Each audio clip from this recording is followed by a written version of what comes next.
이 개념이라는 게 세상을 이해하는 데 꼭 필요하잖아요. 근데 이게 또 때로는 있지도 않은 어떤 본질 같은 걸 찾게 만드는 그런 함정이 되기도 한다는 거죠. 자료 시작부터 비유가 하나 나오는데 이게 참 재밌어요. 어두운 방에서 검은 고양이를 찾기란 아주 어렵다. 특히 그 방에 고양이가 없다면 더욱 그렇다. 네, 맞습니다. 그거 스튜어트 파이어스타인의 책 무지에 나오는 인용구인데요. 오늘 우리가 얘기할 그 본질 추구의 함정, 이걸 정말 딱 정확하게 보여주는 것 같아요.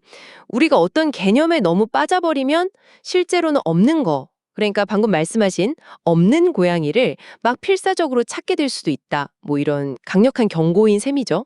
네, 자료에서도 개념이 우리 눈을 가려서 없는 것을 보게 만들 수 있다고 하잖아요.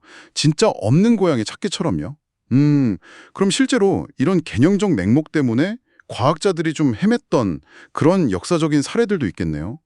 도대체 어떤 개념이었길래 그렇게 현실을 못 보게 만들었을까요? 아, 그럼요. 아주 대표적인 예가 있죠. 바로 그 광휘 에테르, 영어로는 Luminiferous Ether라고 부르는 건데요. 옛날 과학자들이 빛이 파동이라고 생각했거든요. 그러면 소리가 공기 같은 걸 통해서 전달되듯이 빛도 우주 공간을 이동하려면 반드시 뭔가 매질이 있어야 한다. 이렇게 믿었던 거죠. 그래서 상상 속의 그 매질에다가 에테르라는 이름을 붙인 거고요. 온 우주에 이게 쫙 깔려 있을 거다. 이렇게 확신했어요. 아, 들어본 것 같기도 하고 빛을 전달해주는 그런 보이지 않는 무언가 그런 걸 상상했다는 거군요. 그 개념 자체가 너무 그럴듯해서 혹시 이게 없을 수도 있다는 생각 자체를 하기 어려웠던 걸까요? 네, 바로 그겁니다. 그게 핵심이에요. 빛은 파동이니까 매질이 필요해. 이 개념이 워낙 뭐랄까 지배적이었기 때문에 에테르의 존재는 거의 뭐 당연한 것처럼 여겨졌어요. 그런데 마이클슨 몰리 실험이라고 아주 유명한 실험이 있는데 그런 정교한 실험들을 포함해서 수많은 노력을 했는데도 결국 에테르가 있다는 증거는 찾지 못했습니다. 파이어스타인 비유를 다시 빌리자면 에테르는 정말 검은 고양이였던 거고 당대 최고 물리학자들이 어두운 방 안에서 존재하지도 않는 고양이를 찾으려고 엄청난 노력을 쏟아부은 거죠. 여기서 또 하나 중요한 게 이 에테르를 찾으려는 노력이 과학에서 말하는 본질주의, 그러니까 에센셜리즘의 함정을 잘 보여준다는 점이에요. 어떤 현상에는 그걸 딱 규정하는 근본적이고 절대 변하지 않는 본질이 있다고 믿는 경향이거든요. 이 경우에는 빛의 파동이라는 성질에는 에테르라는 매질이 꼭 있어야 한다? 이게 본질적이라고 가정한 거죠. 이 강한 믿음, 이 본질을 찾으려는 생각이 과학자들의 눈을 가려버린 거예요. 그래서 에테르 없이도 빛이 전파될 수 있다는 가능성, 즉 실제 현실을 제대로 보지 못하게 만든 겁니다. 와, 듣고 보니까 진짜 개념의 힘이라는 게 대단하기도 하고 또 한편으로는 좀 무섭게도 느껴지네요.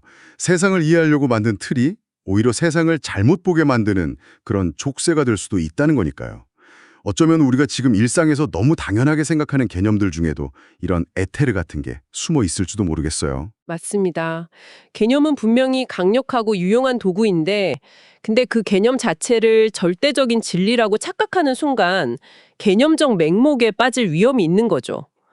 에테르 이야기가 주는 교훈은 우리가 사용하는 개념이 과연 현실을 잘 설명하고 있는지, 혹시 우리가 뭘 놓치고 있는 건 아닌지 이걸 끊임없이 질문하고 검토해야 한다는 겁니다.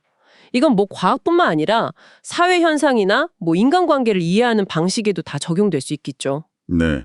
오늘 얘기를 들어보니 개념의 밝은 면과 어두운 면을 확실히 좀 본 것 같습니다. 존재하지 않는 에테르를 찾던 과학자들처럼 우리도 어쩌면 잘못된 전제나 고정관념에 딱 사로잡혀서 없는 고양이를 찾고 있을 수도 있겠다. 이런 경각심을 좀 갖게 되네요. 그렇죠. 핵심은 개념 없이 생각할 수는 없다는 거예요. 하지만 개념의 노예가 되어서는 안 된다는 거죠. 유연하게 개념을 사용하고 현실과 좀 안 맞다 싶으면 과감하게 수정하거나 버릴 수도 있는 그런 열린 태도가 중요합니다. 그래서 마지막으로 여러분께 이런 질문을 한번 던져보면서 마무리하고 싶습니다. 여러분은 지금 세상을 어떤 개념이라는 창을 통해서 보고 계신가요? 그리고 혹시 여러분 자신도 모르게 어두운 방 안에서 존재하지 않는 검은 고양이를 찾고 있지는 않으신지요?